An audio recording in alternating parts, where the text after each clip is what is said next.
back on the Boulevard, Thursday, April 9th. As always, here to prove to you there is no such thing as football season. We're presented by the Blvd Network tonight. He is TPG. I am Matty Fresh. And when I was titling the show for YouTube last week, I wrote, "Are Reed's Renegades for real?" And I think that question's been answered a resounding yes. We got a new top dog in the UFL, TPG. Well, yeah, a couple sleepless nights for me after the Rams. I mean, the Battlehawks got their ass beat on Tuesday. But before I get into this, I want to let the people know some gambling trends that I've noticed as of recent. So, road teams laying 3.5 points or more are 0-3 ATS. Home teams are 7-1 ATS. Unders 5-3. And your boy, TPG, 7-1. I'm hotter than Catherine Webb. Giddy up, baby. Holy cope, right? Holy cope. All right. Yeah. And the Renegades are now a 2-1 betting favorite to win it all. Crazy. A lot of ball game left, though. You know, they do have, 4 of their first 5 at home. Things could get a little tricky down the stretch. Certainly they are the emerging storyline early on, though. Rick Neuheisel and the boys. I want to take a look at those standings after week 2. Dallas and Orlando, the only unbeaten teams left at 2-0. DC, St. Louis, Birmingham, and Houston are 1-1. Louisville and Columbus are winless at 0-2. Quick before we get into week 3, hot off the press this morning, we got a 9th franchise, baby. Let's go. Oklahoma City joining the party in 2028. They're going to play in a 10,000-seat soccer stadium.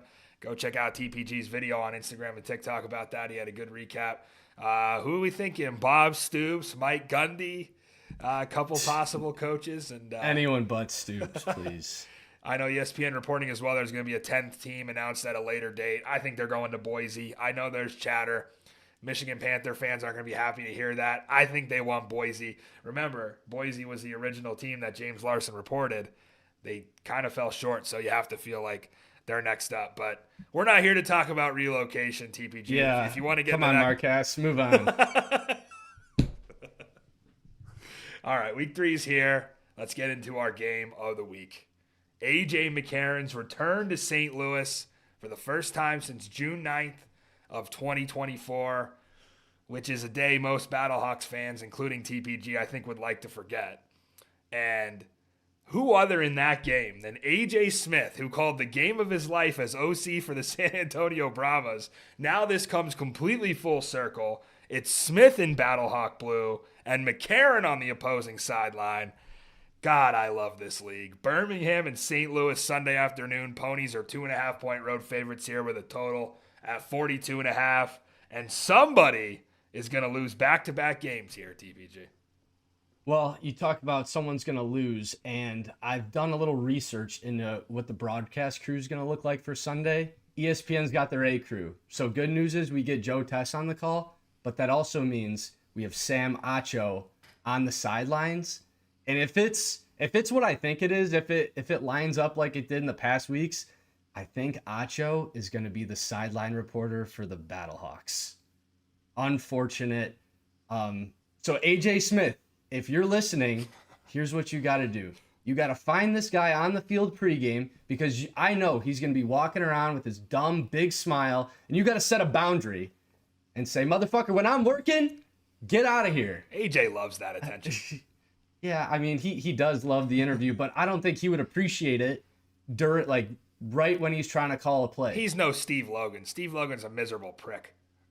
Yeah, but I still can't do my boy Acho like that. Let the man cook. Oh, you're going to defend him now? Jeez. I'll go against whatever you say. It makes the show better. Yeah, exactly. No one wants to see us agree. But I kind of want to go back on what I said Sunday because we were talking about this Birmingham Stallions defense, and I was saying, I think they're good. I think this front seven's good until I looked into the numbers, and it's actually the exact opposite. This defense has only had 1 sack on the entire year, and that was late in the game against Louisville, week 1. They've given up the 3rd most yards per game, only behind Houston and Louisville, who we have, low on our power rankings, and they allowed 173 rush yards last week. So, Matt, I got to ask, was Kevin Shire really handpicked by Nick Saban? You don't know. I mean, he was a Saban disciple. He was in that coaching tree. Yeah, there were a couple names that were being thrown around for a Birmingham defensive coordinator. He wasn't the first option, but he certainly was the second. So I don't really know, what to make of this Birmingham team after the past 2 weeks. I think it's probably going to be it has been an emotional roller coaster for their fans. 1 minute you're watching Corral, he's dicing up the defense, throwing touchdowns. The next minute he's sailing it into double coverage, throwing picks. 1 minute to Zeno's forcing fumbles on the goal line, and the defense looks like a brick wall inside the 5. And then the next, they're making Nolan Henderson look like Johnny Football with a 4th and 16 in the game on the line. It's just been super inconsistent for 2 weeks, and now you got to play on the road for the 3rd straight week to open the year. I don't know. To me, the pass defense has been a major red flag. They're not generating any pressure, like you said, just 1 sack through the 2 games, and they aren't really covering well in the back end. Now, they bend, but they don't break. That is the one bright spot of this defense. 10 trips to the red zone for their opponents, only 2 touchdowns. But teams are moving the ball against them. Houston kicked 5 field goals. I don't know. Could that be trouble, I guess is my question, for a Battlehawks offense who can't seem to punch it in with the run game when Birmingham gets stiff down there on defense inside the 5? You're going to Tyler Neville has your only 2 touchdowns on the entire season. So, yeah. And we have, these great playmakers with Hakeem Butler and Peasy, and really uncharacteristic drop from Peasy last week on 3rd down. I know Butler, he had his moments, but there just wasn't enough of that. So you hope to see more of that open up this weekend. And, you touched on it, but we have to establish the run this week. There is no ifs, ands, or buts about it. And that, I think, will open up the pass. Last week, my concerns about the game came true. It was a letdown spot after an emotional win week 1. They dumped the Gatorade cooler over Ricky Prohl's head after they beat the defender. So I think this is a prime bounce back spot for the Battlehawks at home. And they got the plus sign by their name. So the only time I could really ever think of that they lost with the plus sign as home underdogs was DC in the playoffs. But look back to last year when they played Michigan. They were underdogs at home, and they took care of business. So I like the Battlehawks to get it done. I like them with the points. I like them on the money line. And my final point about this, Matt, Corey Chamberlain, our defensive coordinator, knows a thing or two about Matt Corral. So I think he's going to dial up a great game plan and have him seeing ghosts out there all Sunday afternoon. Yeah, that's a good point. But the Battlehawks pass rush was on a milk carton against Dallas. They were absolutely out to lunch. Nowhere to be found. Not a single sack. Reed made him pay for it. And fun fact, Tyler Vaughns actually has more touchdowns than the Battlehawks this year. Just thought I'd remind you of that. Please. I bet he has more touchdowns than a lot of other teams. I'm here to warn you. More touchdowns than... Yeah, go ahead. I'm here to warn you, TPG, of one thing. You might have even more trouble getting to the passer this week because Matt Corral gets the ball out just as quickly, and he has that escapability factor. Only been sacked once, I believe, in the last 2 games himself. So St. Louis needs sacks. They need turnovers. Chamberlain knows that. They need help. They need everything. Yeah, they did give their offense a chance when AJ Thomas picked it off, but, ended up having to settle for 3. Got to capitalize on those. Corral is turnover prone, right? Especially with a guy like him. I think the weight of this game is going to rest on Matt Corral's shoulders because I don't really have any faith in Birmingham to be able to run the ball. I guess if you do want a silver lining from Tuesday night for the Battlehawks, it was the run defense. 8 TFLs. They gave up that 150-yard explosive run by Hunter, but outside of that, Dallas did nothing on the ground. Of course, that's not going to matter when Carlos Davis gets his weekly unsportsmanlike conduct flag. Bro, there's some bad blood in this game, by the way. Hey, it's some bullshit that, all right, Carlos Davis gets ringed up twice, and then Ellis Perryweather can punch our fucking D lineman in the nuts, and nothing happens. Where Mike Pereira, he'll bail out the gamblers, but he can't bail out us. They pick and choose because the Battlehawks were the road team. That's why. Ellis Perryweather, that's going down in the Hall of Fame right there. Yeah, fuck that guy. He's mad because he went to UMass and probably lost a ton of football games there. I still don't think TPG knows he got his name wrong. What's his name? Alice Perryweather? You can Merriweather? call him whatever you want since he took a shot at your ball bag there. Yeah. It's Merriweather. Cup turkey taps are live. We talk about the bad blood in this game, and it goes deeper. It's Carlos Davis trying to kill AJ McCarron back in 2024. You remember that? Now they're on different sides, so it could get a little testy. I'm going to say two completely opposite things here and hope both can be true. The Battlehawks are a live home dog, and they'll probably win this game outright. With that said, do not bet on this team. Do not be a fool like TPG.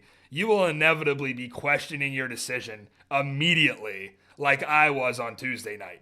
This team starts slow. This team drops passes. This team miscommunicates all their routes. They blow timeouts. They look lost inside the 10 because they can't run the ball. It will be an ugly first half. But I do think, to give you guys credit, you're getting enough rhythm offensively second half to grab another ugly win at the Dome.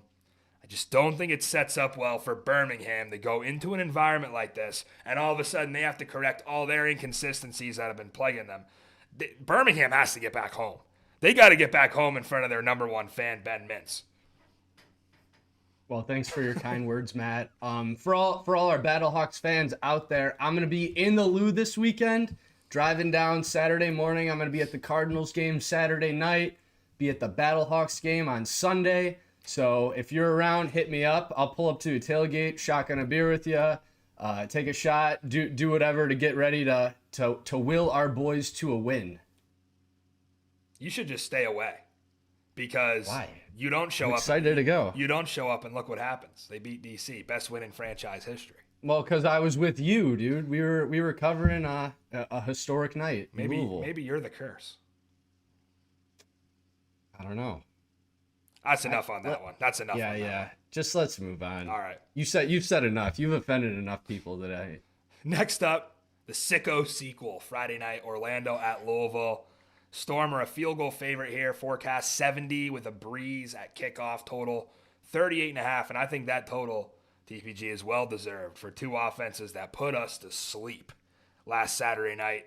A second half that featured 7 total points. I bet Mike Rapoli loved seeing that in person. I think he was probably wishing St. John's made the Final Four so he could have been there instead. Probably. Do we know who's going to start for Louisville? Is it going to be Chandler Rogers, Jason Bean? You would probably think Rogers, given that he played a better game. Your guess is as good as mine.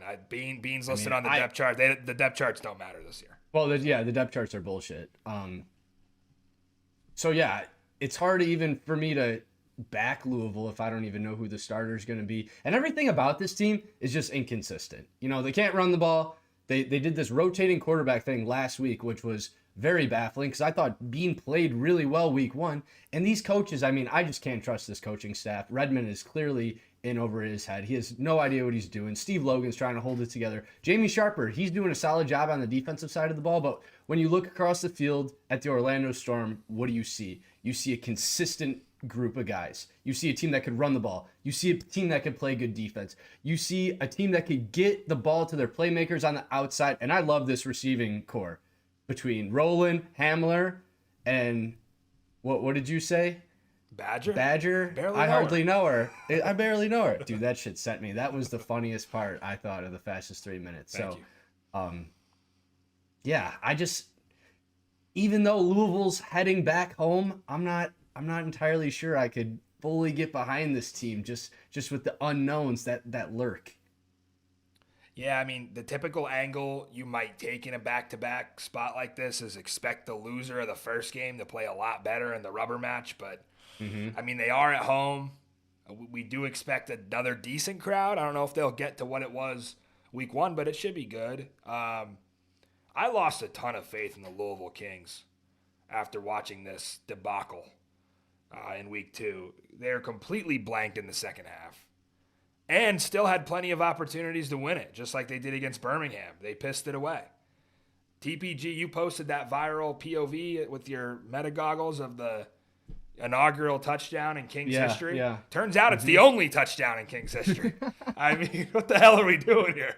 And it's heading in the wrong direction when we got the quarterback carousel already spinning here. I mean, what did Jason Bean do? What did he do wrong in week 1 to fall victim to a rotation? Like, I thought he played his ass off. Yeah, dumb pick at the end that probably lost him the game against Birmingham, but just a really dumb way to kill a kid's confidence. Now you've got a struggling pass game to pair with a non-existent run game. I guess they won't be selling many Benny Snell jerseys in Louisville. 11 carries for 16 yards through 2. I mean, this team stinks. This is a bad football team. And remember, TPG's old prophecy, no team is as bad as we think they are. After seeing what Houston was able to pull, I don't know. Yeah, I might be onto something with that, but we did see on the injury report, we saw 2 Louisville offensive tackles, both of them pop up as probable. I would probably monitor that closer to kickoff. We'll see where that goes, but for me, I can't back away from this Storm team. They've won me money in week 1, they've won me money in week 2, and I think they're going to go in the FAM, as we like to call it, Lynn Family Stadium, and pull out another win. I also like them minus the points, whether it's 3.5, take them. They're going to win this game by at least a touchdown. Yeah, I think the Storm, I don't know, the Storm concern me too. I think they have the most overrated offense of any 2-0 team in spring football history. Like, you're raving about their offense, fine. Roland, Hamler, Badger, yeah, that's a top tier receiving core, but the moment that defines this offense is Jack Plummer throwing a pick in the end zone after they just ran an interception back to the 1-yard line. Like, they just cannot put these bad teams away. They keep letting them lurk around until the end. They aren't playing up to their potential with the explosive athletes they have. So TPG will keep beating the Storm drum, and then somebody will inevitably sneak up on this team and beat them. It will happen. I don't know about this week, but they're going to be exposed eventually. They went 4 of 14 on 3rd down last week, and I think they took a step back in the run game. So on the flip side, yeah, the offense scares me. On the flip side, I got to give some flowers to Donnie Abraham for the defense, right? Orlando shut down the Louisville pass game that was pretty explosive in week 1 against Birmingham, and they really had zero trouble pushing the Kings around up front. They stuffed the run. They got the huge turnover they needed at the end. And like you said, maybe Louisville's offensive line is a little banged up now. Could be another long day for the Kings offense, TPG. The Kings offense with 9 first downs on set. Like, it's just, there's no bright spot here at all. No, absolutely not. It just sucks, yeah, because we were high on this team. I loved going to the game week 1. That was an amazing time. I couldn't rave about that as much as I already have, but it just sucks because if they keep this, like, if they get to an 0-3 start, like, are these fans still going to support this team? Are they still going to come out and want to see the Kings? I would think not. And now we have another Memphis Showboats situation on their hands. So I'm still going to back Orlando. Back in the regular season, he's top tier. But you got to think, if the Kings drop this again, like, where does their attendance go? Where does their season go from here? Because 0-3 in a 10-week season, I don't think we've seen any team in spring football start 0-3 and make the playoffs. I can't remember. Were the Seattle Sea Dragons, didn't they start like 0-2, or I don't know if they were 0-3, but I know they dropped 2 early games and they were able to rattle a lot off late. Yeah. But 0-3, I mean, that's a pretty daunting task. Yeah, I mean, that was when we had divisions too. It's different now. Yeah, like, it's true. Coming into week 2, I figured these teams would split. But after seeing how dreadful Louisville was, I'm not sure I can back them here either, especially with, like Tariq Black is out now too. Ooh. I mean, they lost Jonathan Adams. I think Winstead should be back, which is good news for them. But, you had a good stat to open the show there about the road favorites, not doing well this year. And, that's something I've always tried to avoid is the road favorites. So I'm going to stay off the Storm -3 here. I do lean under, even at 38.5, but I'm not going to bet that either because my luck, there's going to be some nonsense, meaningless touchdown like we saw in Dallas, St. Louis to cash the over on garbage time Tuesday night. We don't need that again. So no betting interest here, but I will say if Louisville has any shot Friday night, it's because I think their D-line can hang with Orlando and stop the run enough to make the Storm stall out offensively again. I mean, the Kings have 15 tackles for loss through 2 weeks. I believe that leads the league. But they're having too many busted coverages on the back end, and that could be a problem against an explosive receiving core. Yeah, I think this could be a week where I'm going to go opposite of you. If I'm going to play the total, I have no bet currently on the total, but I would actually say over. I think this could be a week where we see this Orlando offense explode for 20, 30 points. This could be almost like a DC versus Columbus last week, where they just absolutely rout them for 4 quarters. Orlando overrated. I'll continue to ride that out, and they'll be 8-2 at the end of the year, and I'll still be saying that. Orlando Stormy, we're staying at your place. All right, let's move on to Saturday. It's the home opener in the District of Champions. Defenders a 6.5-point favorite over Houston. Total is 47.5. Forecast 65 and sunny at kickoff with Wale at halftime. And I do have a buy one, get one ticket deal for my fellow Defender faithful. That'll be in the description. Also get a free 2025 champ shirt. First 5,000 into the gate. And of course, with the return of spring football's greatest fan tradition, it's time, TPG, for our annual beloved beer snake tutorial. If you've been with us the last 4 years, you already know the steps. But if you're new here, step 1, acquire your plastic pint. You got it, TPG? Hell yeah, I got it. He actually has plastic this year. Last year he had glass. Yes, I got plastic, but I'm drinking a Guinness, so this is gonna be heavy.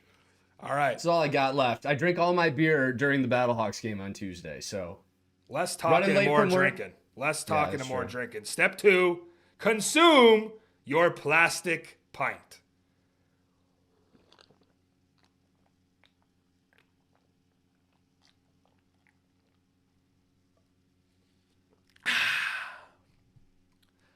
And step 3, you stack your plastic pint. As so. Oh. And congratulations, you just fed the beer snake, and you did it for the first time as a defending champion. TPG, you were one of the very few in this space who believed in the Houston Gamblers last week. You took them plus 7.5. They end up winning outright. Are you fully bought in on Sumlin now, or are you selling your stock high? Well, Matt, I got to ask you because Tyler Siskey, he's got his podcast, right? And he talked about that in this league, in the UFL, since the clock always runs and the possessions are so limited, is it worth, when you get down in those red zones, like you could be aggressive and go for it, but is it worth kicking the 3 and taking the points? That's a question you got to ask because, in football, regular football, college football, NFL, it's like those 3 points, that'll usually get beat. That'll get you beat. But in the UFL, when it's limited, what's your take on that? Because I'm kind of leaning towards what Sumlin did last week. I think that was the right call in those situations. Yeah, I mean, they were also 1 of 6 in the red zone. I think you can mix and match a little bit. I don't think your answer to that question always has to be the same. Mm-hmm. I think you should kind of go with the momentum.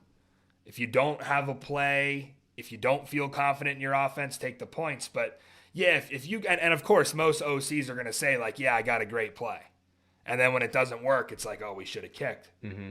But I think you can kind of mix and match. I think there were times that Sumlin should have went, and there were times that you definitely need to settle for 3. But I don't think it's a one size fits all.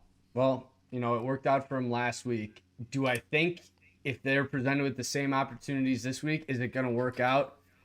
Who knows?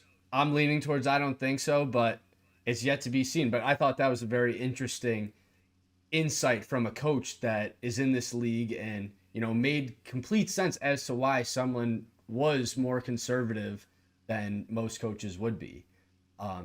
So anyways, the Gamblers, they signed a quarterback this week, Sam Castronova. So does that mean that this guy might play? Like, what's going on with this Houston Gamblers depth chart at quarterback? Because we saw Decker's in the sling on the broadcast. We heard Nolan Henderson broke his finger.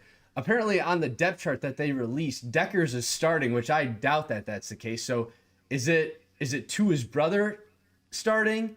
Is Castronovas? I can't imagine this guy's starting if he's signed the week up. So do we expect to see Henderson? Do we expect to see to his brother? Like, what? I have no idea what to make of this.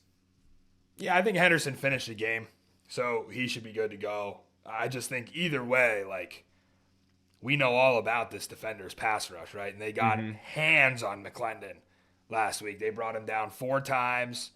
He was shook by the end of the game. He was rattled. So I don't think it really matters. I think the defenders are going to get to the quarterback. But I was pleasantly surprised with the Gamblers' ground game. I think everybody was. Jalen White, Marcus Yarns finally got a full workload. They basically had to pass block all of week 1, and they were moving the chains in week 2.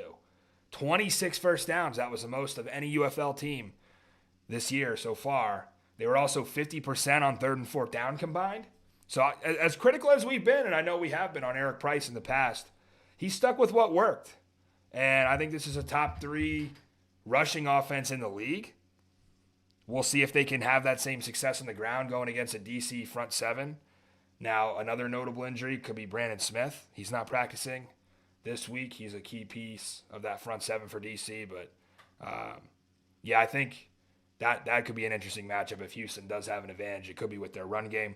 Shout out Sam Kidd, though, by the way, Defensive Player of the Week. Not only for winning that, he played every single snap against Columbus, TPG. Yeah. That's some impressive shit. Well, looking at this Houston defense, they do lead the league in pass yards allowed. So I think this could potentially be a Tamu breakout game, first big breakout game this year. And we talked about this with St. Louis earlier. They went into last week against Dallas in an emotional letdown spot for week 1. I think the same thing's going to happen to the Houston Gamblers this week, coming off that big last-second win against Birmingham. And I don't think Mike Pereira, he's going to save them this time. I don't think. Maybe Blandino's on the call. He doesn't have that same grace for the Gamblers, especially if they're the visiting team. So I like the defenders to win this game. I like the defenders minus the points, whether it's 6, 6.5. I think they win this game handily, and they get rolling. Yeah, I mean, DC really did exactly what I expected Friday night, and that was run the piss out of it, right? I mean, obviously, Deion Jackson is a stud, but to have your boy, Blvd, come in when DJ went out hurt, showed this backfield has some depth with, Abram Smith, obviously, as well. And, people push back and tell me, oh, that's against Columbus. I think you still have to give the offensive line credit. Like, they brushed off what was an awful showing in the Dome, and they end up bouncing back for 229 on the ground.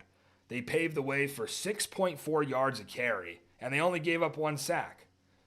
So what will they turn to this game? Will they try to keep the success going on the ground against a Houston defense that I thought Houston was super solid defensively against Birmingham? And now you got Malik Fisher and Anthony Hines, both members of the championship team, coming back home to stand on the opposite sideline at Audi Field. Those guys probably going to play with a chip on their shoulder, right? Because they weren't protected. It's great. So they could be in for a pretty big game. But yeah, like you said, we're still waiting for this DC pass game to produce. Getting Cornell Powell back last week was a bit of a boost. He caught all 4 of his targets for 41 yards. But the harsh reality here, TPG, Jordan Tamu has only thrown it 27 times in 2 games, and he's got 1 touchdown and 3 picks. You know how many plays this offense was running last year per game? They were running like 70 to 75 plays. It was off the charts. You know what they're at now? Probably like 40, I would guess. They haven't cracked 50 plays. Oh, my gosh. In either game. So something's wrong. Now, they did find a winning formula against Columbus, and they stuck with it. They didn't have to rely on Jordan's arm. But is this finally the week that we're going to see a real sample size of him getting to throw the ball? I don't want to push the panic button just yet. But guess what? Braylon Sanders on a milk carton, doesn't have a catch yet. Ty Scott, only 2 catches. It's a little concerning. And this is maybe a perfect opportunity against a Gamblers defense. Yeah, they got torched against Dallas. They struggle to cover receivers. But yeah, TPG, I'm a little worried here about this about this past game. It's about time things started to work through the air.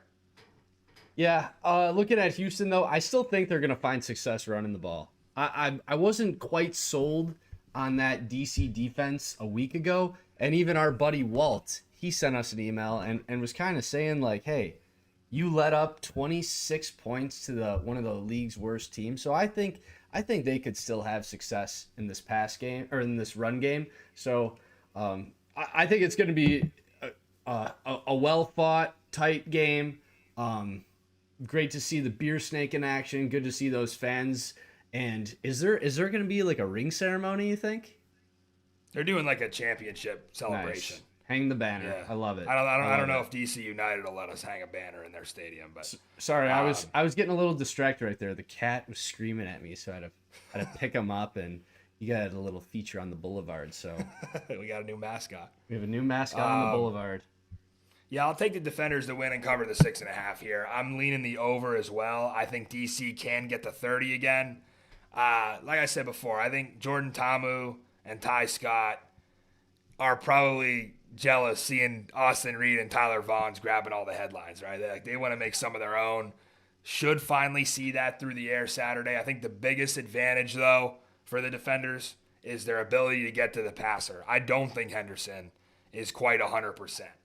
And if he does go down after a few hits, takes another helmet to the finger or something, they don't have a great backup option because Hunter Deckers is not going to play. So that's what you got to do if you're DC. Ride the momentum from the Columbus win. That St. Louis loss is completely in the rearview mirror now. You got to show the Audi Field faithful what this 2026 Defenders team is capable of, and it starts with the home opener on Saturday. Yeah, and mind you, these two backup guys are guys that were not even with them during training camp. I think Tagliavoa, like he was signed maybe at the very end, but these guys haven't seen a whole lot of practice reps, let alone in-game reps. So if they get in the game, I love this DC Defenders defense to feast. Yeah. All right, last but not least, it's the Renegades and the Aviators. The Columbus Aviators, who fumbled their first play in franchise history. Dallas, a 7-point home favorite here. Total is 46.5. Forecast for Frisco is looking pretty sloppy, looking like a pretty good chance of thunderstorms. You're going to have some heavy wind gusts. But my question, TPG, is can even the weather slow down this high-flying Renegade offense right now? I mean, this will be, we were talking about this off the air when we were discussing our power poll. I don't know if we're going to release that at the end of this episode, but this is the week where we find out who Dallas truly is. Coming off a short week, they've throttled their first two opponents, putting up 30+ both weeks.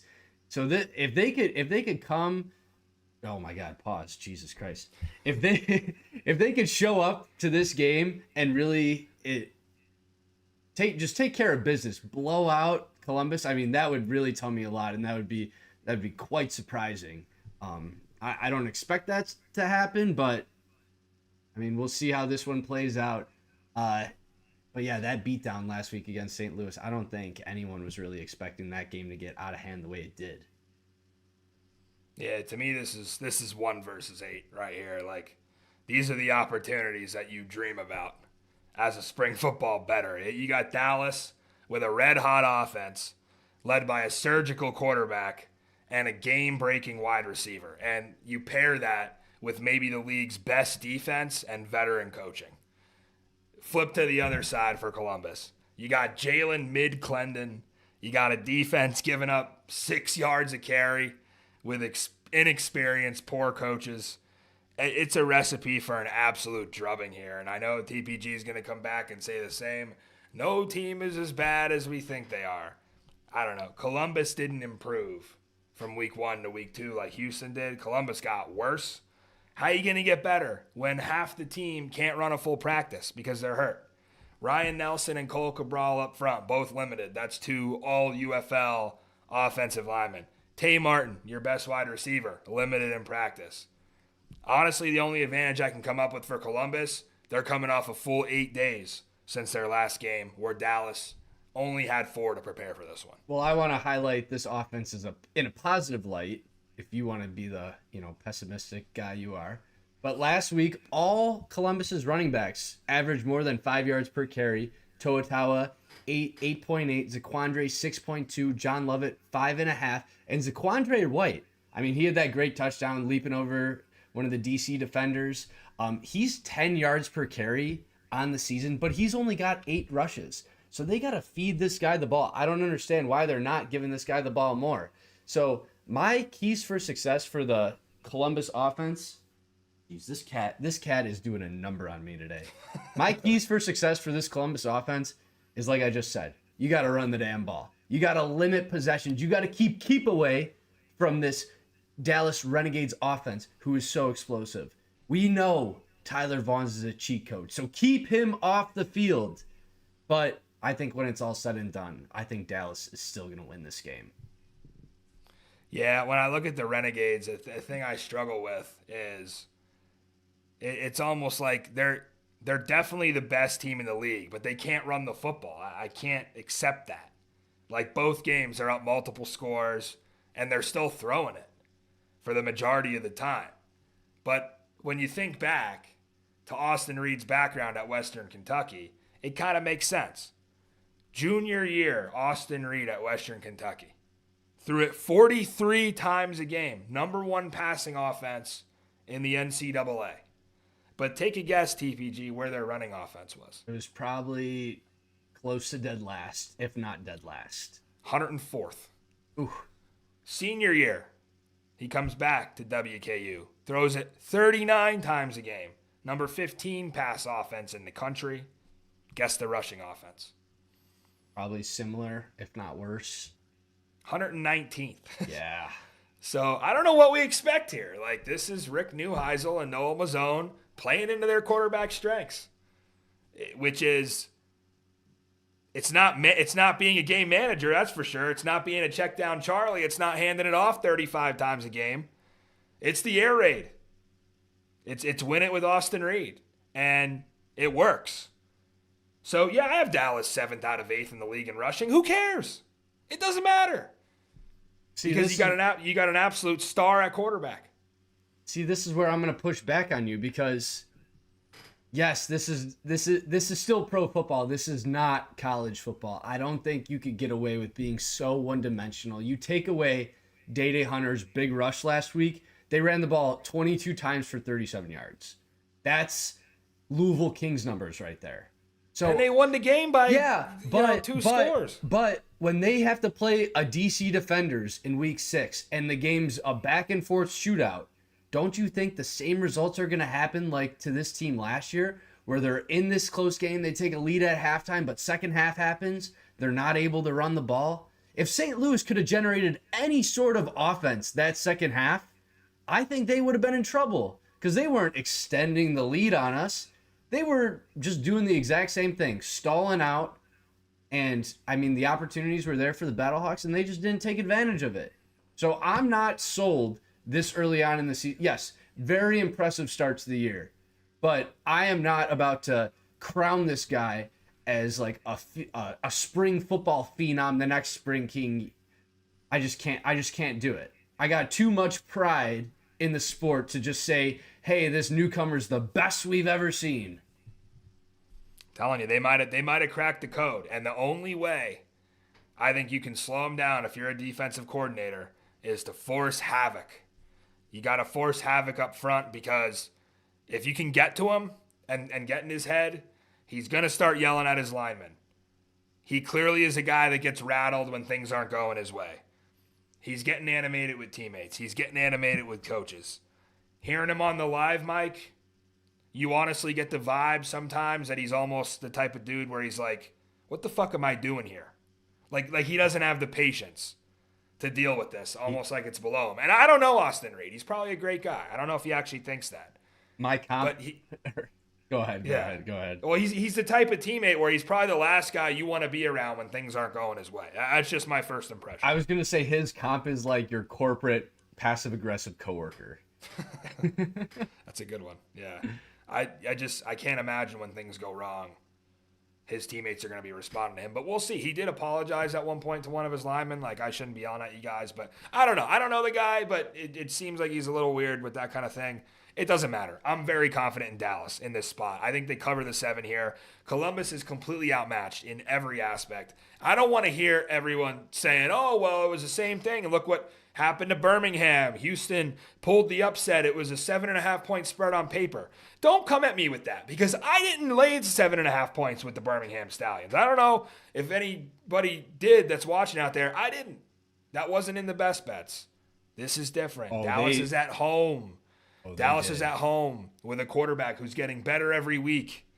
A quarterback who's on a mission to show NFL teams, hey, if Bailey Zappi has a roster spot, why don't I? That's what he's trying to do. It's not about winning a championship. It's not about, winning MVP. He wants to get back in the NFL. And all that other stuff will come if he has a good season. I think the Renegades continue to roll. They smoke him here. I think it's 30-6, TPG. Yeah, I mean, we'll see. We'll see on Sunday. We'll see how Dallas bounce back on a short week. All right, week 3 best bets coming straight down the pipe at you. We covered a few already. Give me DC -6.5 in the home opener. I'll go Dallas -7, and I'm gonna add the under 46.5 in Columbus versus Dallas. 2 reasons on that one. Number 1, the weather looks shitty. Number 2, the Renegades defense only giving up 2 touchdowns. Offensive in 2 games. They had the kick return given up, but I don't count that. One of them was in garbage time.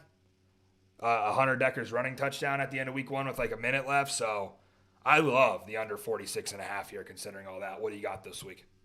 I'm going to keep riding this storm till it fizzles out. Give me the Orlando Storm minus the points. I know this is very contradictory of the stat I gave to open the show, yeah. but screw it. I'm going to keep riding with Anthony Beck until he proves otherwise. And this one might be even more gross than my Houston pick last week, but I'm going to stick with the mantra. This should be a UFL gambling trend right here. No team is as bad as you think they are. This game sets up nicely for the Aviators to cover Columbus off 4 days of extra rest. Columbus's run defense is not great. We all know that. But Dallas also struggles. Not great is an understatement. They're the worst I've probably ever seen in spring football. They're not great. 6.4 a carry. They're not great, but Dallas struggles to also run the football. So I think Columbus, this run game is still solid. They're going to run the ball. They're going to control the clock. Is this what you're doing now? Just fade fresh? Yeah, okay. All right, we'll see. No. Now, buddy. To be honest, I was surprised that this line wasn't double digits. I thought right away we're going to see Dallas -10. So I kind of already had Aviators to cover in my mind, but when I saw the 7, I was like, this kind of stinks. This kind of smells. Why is this not more? Maybe it's a Dallas short week, but I'm still going to ride with it. No team as bad as you think they are. Give me Columbus plus the points. And my last play of the week, I'm going to be there on Sunday. Battlehawks underdogs in the Dome. I love the Battlehawks to win this game outright. Take them on the 2.5 if you don't have the balls, but I'm laying my nuts on the table. Battlehawks money line. Let's go.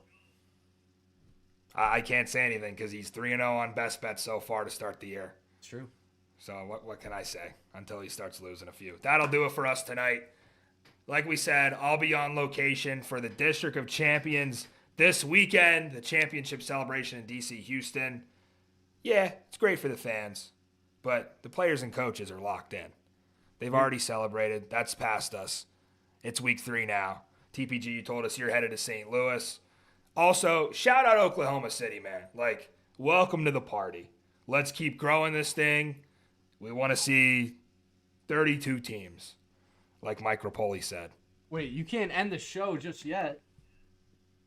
We still have another segment to do. That's right. You forgot about it. You were about to end this without my segment. You're right. I'm a bad host. Bad host. I know. That's strike one. The people don't know, but we had some technical difficulties midway through the show. High stress over here on the TPG spilled Boulevard. his beer on his computer. I spilled my beer on the computer. The cat attacked me, and Matt had a little brain aneurysm. We are truly in mid-season form, but yes, we are. Present your chat. This is TPG raw. So tonight. this week's Chat GPT, our very own Mike Rapoli has asked for my feedback. He says, "Good, bag, and ugly. I want it all. If you love something, tell us why. If you hate something, tell us why. What's working? What's not working? What can we do better? How does this compare to last year? I think the UFL is in a much better spot as they were last year. We saw a decline last year in TV viewership numbers. We saw a decline in attendance. That was certainly not the case for week 1. I think this is off to a better start than it was a year ago. How do I feel about the new venues? I love the new venues. I love the smaller, intimate settings. Being at the Lynn Family Stadium week 1, that was an amazing experience. And I love that the fact that that place was loud, it was packed, people were invested. You felt like you were right on top of the field. I love that. I love these new soccer stadiums. How do I feel about the new markets? I kind of just touched on that. I absolutely love the new markets. We saw Columbus show out last week. Orlando, still a work in progress, but I think this team keeps rolling. We'll eventually get there. How's the TV product? I think Fox is the superior product. ESPN let's dial back these in-game interviews. And then what do I think of the new rules? I think the new rules are great. I guess my only frustration with it is that they just change every year. Because I'm watching the TV and I'm just like, the super challenge. This coach gets a super challenge. He won the super challenge. Does he get another one? No, he doesn't. Like, I'm yelling at my TV week 1 for the Battlehawks Defenders game, not understanding the rules. I think now it's like you just get 1 per half versus where it was like you just got 1 per game as to how you used it. So, anyways, when Rapoli tweeted this, I read the first 5 comments and just decided, hey guys, you know what? I'm just going to save this for the show. So my advice to all you that watch, if he ever does this again, let's please keep the responses under 280 characters. No more writing business essays in the replies. Please. Hey, I gave mine pretty short and sweet, TPG. I said, just give me player props back. That's all I care about. Yeah. I mean, a true degenerate. I have more, but I don't know. We've been kind of going live. Fuck it. I'll just say it. Don't have DC and St. Louis play twice in the first 5 weeks of the season. I would ideally like to see this matchup be like week 4 and week 8, you know, when things get a little bit more rolling. And I don't know what the deal with this was, and I'm not going to bash it too hard.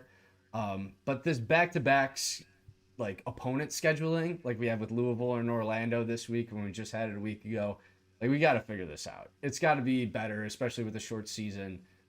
There's got to be a better way to schedule that. So we don't know what the behind-the-scenes situation. There's probably a reason for that, but I would love to see that change in the future. All right, for the People's Gambler, I am Matty Fresh. We'll be back immediately after that Stallions Battlehawks game Sunday. TPG is going to be there, so we're going to let him settle in, get out to the parking lot or the bar, wherever he's going. For Springball Spaces, that'll be Sunday. Everybody enjoy week 3, and you always remember, there is no such thing as football season.